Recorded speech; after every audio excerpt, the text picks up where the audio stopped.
Welcome to Global Business. I am very, very happy to welcome here Cody Jacobs, which is a very good friend of mine.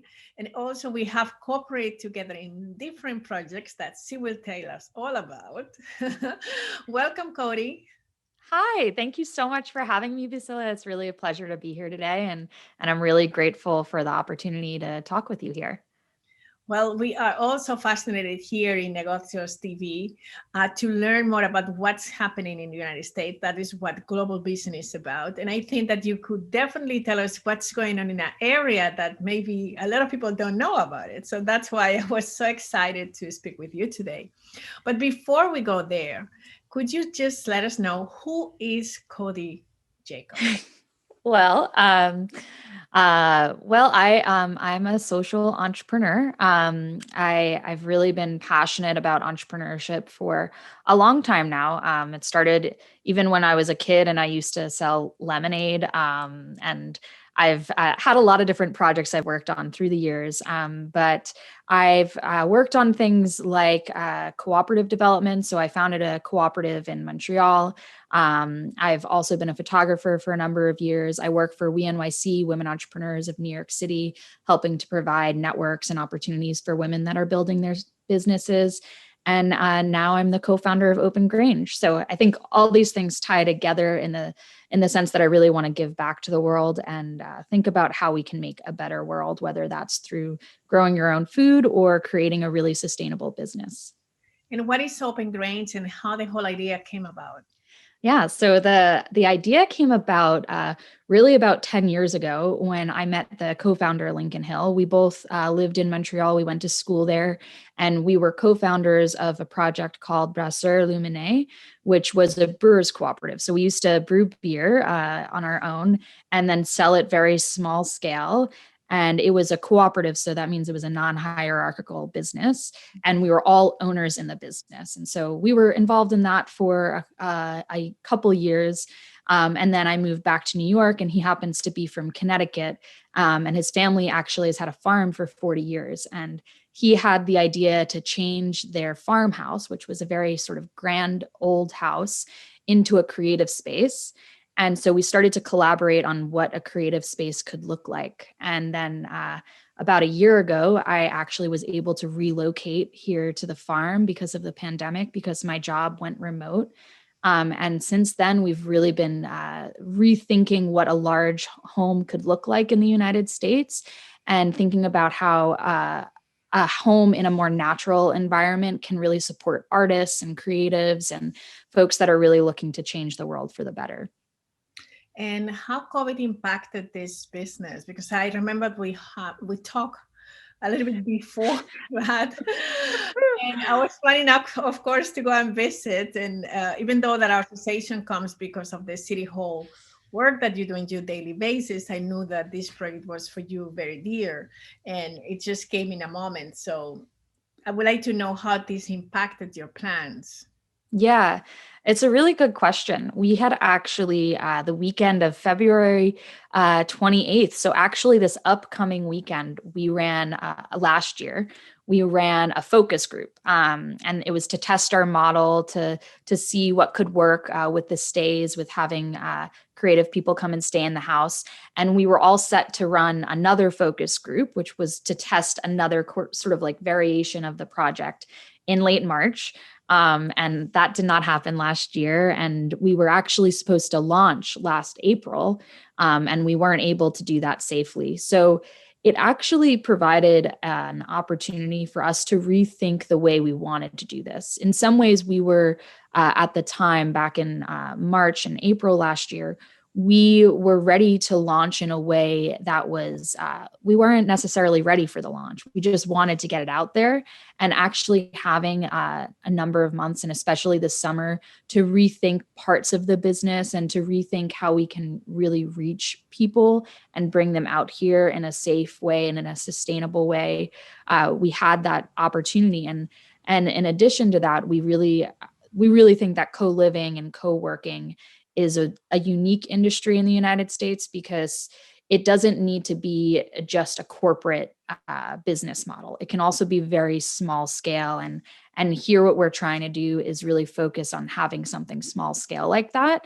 And because of the pandemic, we've gone away from doing short-term stays here, and we've gone to a long-term model. So people apply to come and stay here for 1 month at a time. And that wouldn't have happened if not for the pandemic. And it actually has allowed us to grow a really beautiful community of creatives that come and stay here and feel really connected and are able to share their ideas with other people in the house and not necessarily feel rushed through a short-term stay. So in a lot of ways, we've been very, very fortunate through the pandemic to be sort of at the cusp of this industry that's really coming out there in the United States. What is co-living? We know a So- little about co-working, but in your case, you're having both together. And maybe, it's a brand new term that we have to get familiar with. So could you please explain that? Yes, absolutely. So co-living, and this is co-living for us, it really means living in community. So for us, that means that we share communal meals. You don't need to, but you're encouraged to. We do something called skill shares. So when people come to stay here, they can offer to lead a workshop, and it could be a workshop on something that they're an expert on, or it could just be something that they love, like knife skills and how to cook with really appropriate and well use of cutting, or it could be something like a workshop on the solidarity economy. So having the skill shares and having the living in community where you're able to share meals, that's a big part of co-living. It's really having that kind of family feeling in the house and not going to stay in a space where you have your room, you lock it, and you don't talk to anyone else in the house. So we're really trying to encourage community. And we're doing this on a really small scale. So we usually have anywhere from 5 to 8 people coming and staying in the house, in addition to myself and Lincoln, who are the founders and the community managers, sort of keeping the fires going, because we have several wood fires in the house. And we're just trying to create an atmosphere where people can really talk to one another and learn from one another, especially from folks that maybe work in industries they're really unfamiliar with. I love what you said about compassion economy. What means that? Well, I think that this moment in time has really shown us how our systems are so broken, and they're not necessarily built for everyone. In fact, they weren't designed for everyone. And so we're really driven by the idea that people on the planet are more important than profit. And that's our main motivation. Our main motivation is, what can we do for the planet? What can we do for people? And how can we do that compassionately? So everything from the pricing that we offer to, we newly have a solidarity fund for BIPOC creatives, to we have a number of different ideas of how to have camping on the property, how to have tiered engagement. So that way we don't exclude anyone who might not be able to afford to come out here. So we're doing a lot to think about how we can really make this space equitable. And for us, that means being motivated by people on the planet as opposed to profit. So I think that's what I mean by a compassionate economy. I love it, because that's basically the core of your business model. It is. Yeah, it is. Our mission is to provide equitable access for people to farm, live, and create here on the property. Mm-hmm. Tell me a little bit more about that, of growing your own food. What kind of food are you growing there?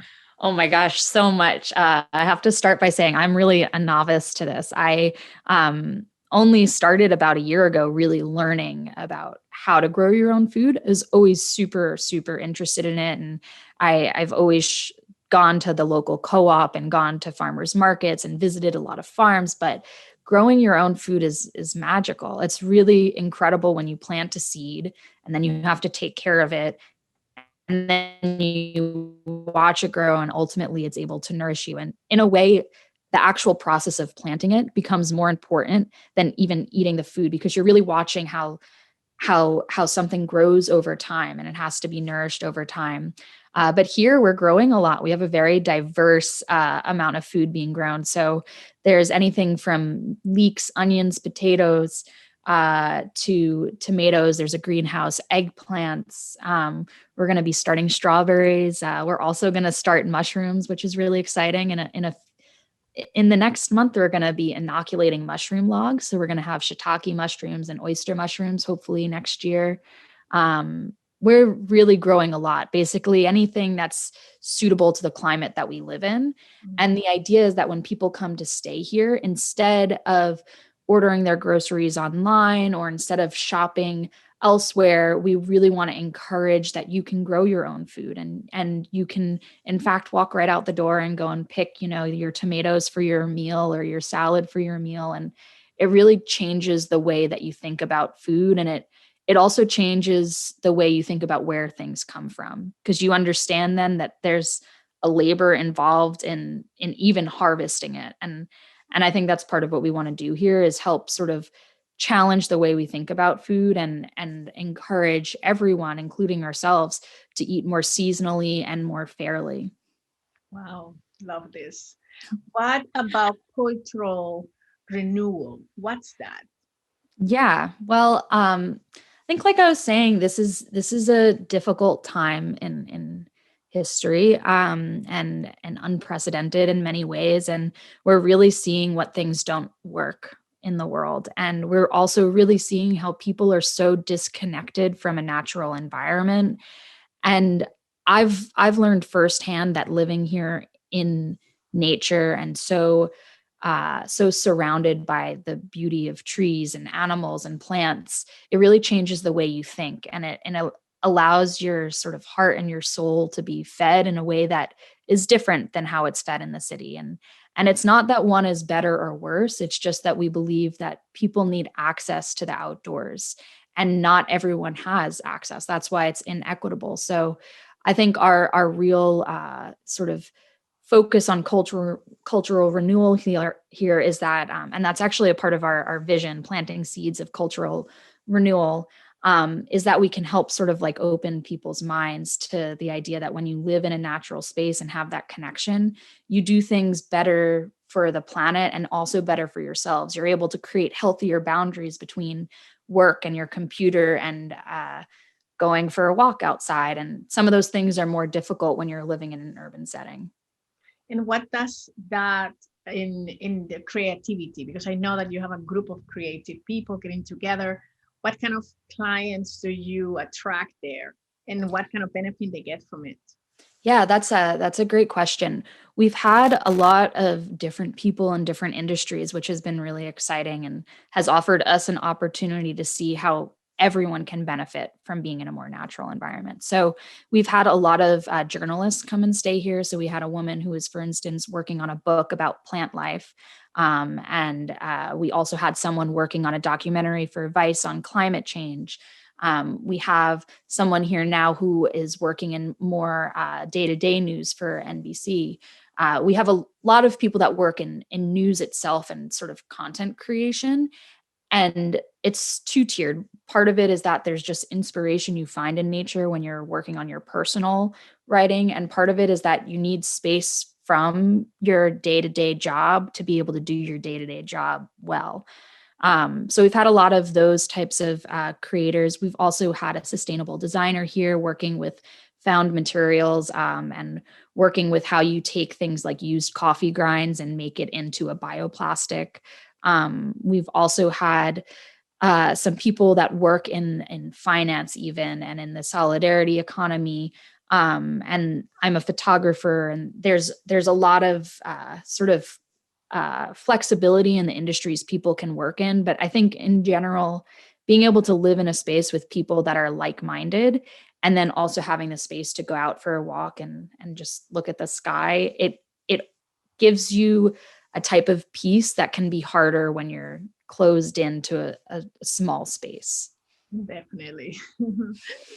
Tell me, what kind of challenges have you faced putting this project together, and what kind of help maybe you got it from investors, grants, anything that you think that it has been supporting your project, or still you might missing something?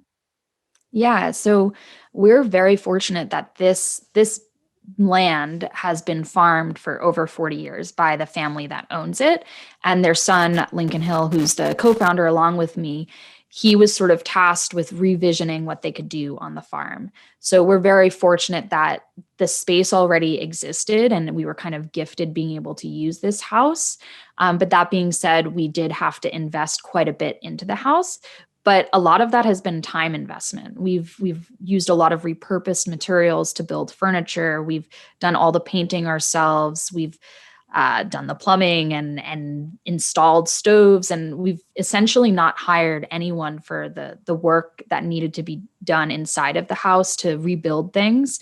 And a lot of that is because the other folks that are involved in this project are very, very good with their hands, or, have access to tools. There's a wood shop and a metal shop here on site. So we're able to do a lot of those things ourselves and kind of make do with found materials, which is really incredible and has helped us to keep the cost way down.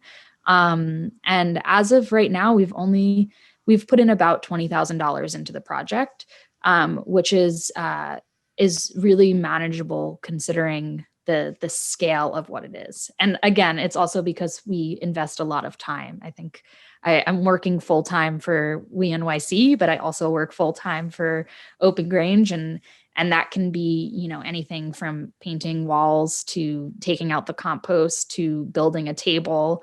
And doing all those things ourselves has really helped us keep the costs down. Absolutely. Well, it's so impressive.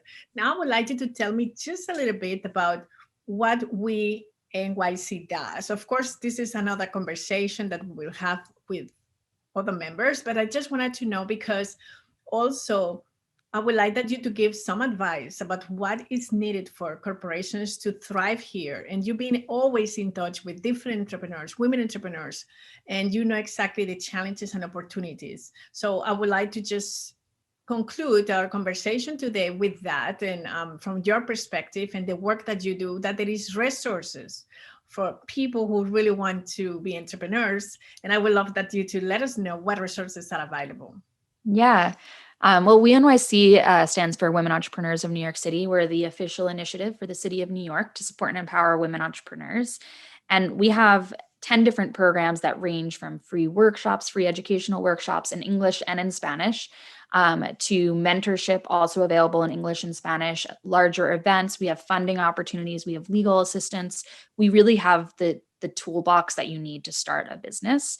And I have been incredibly fortunate because I've been working for the initiative for 2.5 years, almost 3 years, and have learned so much from the entrepreneurs who come through our programming, especially from the women entrepreneurs and mentors like you, Bisila. I've really been able to build a relationship with women like you and learn how you run your businesses and learn what your challenges have been.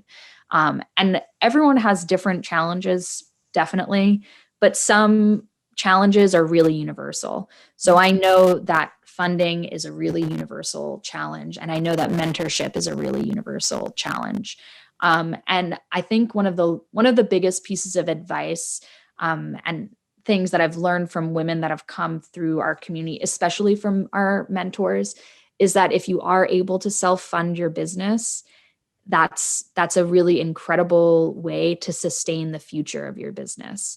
And being able to really, at the end of the day, have yourself or your business partners be the folks that you're responsible to, and essentially all be people that are really invested in the project, is really important. And sometimes that means starting super small and starting smaller than you want to. I've been working on this project for uh, almost a year and a half on Open Grange itself. And I was working on it for about a year before, we actually opened. And being able to start small like that and slowly invest money over time and kind of think about it as like very slow and sustainable growth, I think is a really wise piece of advice that other women in our network have given me. I also think that mentorship is crucial. And because I lead the mentorship programming, that means I attend all the mentor sessions that we have, and that means that I'm always like a fly on the wall, listening to the different pieces of advice that our mentors give, and it's so wide ranging. It can be anything from setting up a partnership agreement, which is something that I had to do, to setting up an LLC, which is also something that we've had to do, to things like, how do you manage employees, and all these different types of little questions that you might be writing down somewhere, but you don't necessarily, have someone to call up right away and ask those questions. Someone that's really smart and experienced. That's something that you can get from WeNYC by attending the group sessions. And that's really something that I've gotten.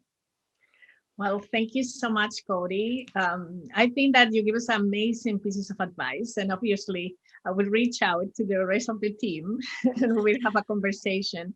I'm pretty honored to being part of this project, but I'm really, really excited about all the concepts that you mentioned today, like compassion economy, this sense of different community, the cultural renewal, all of these concepts, growing your own food, and also creating the spaces where people could be in nature and really get inspired. So I think that this mission that you started is great, and we definitely support it. And I just could imagine what kind of great ideas could come from there. And I hope that we have another conversation and you tell us when we move forward some of the success that you have been having it. So we wish you the best. Thank you so much. We can't wait to have you out here. You're going to have to come out as soon as you're able to. I'm in. Well, thank you and see you very soon. Okay. Thank you so much, Bisila.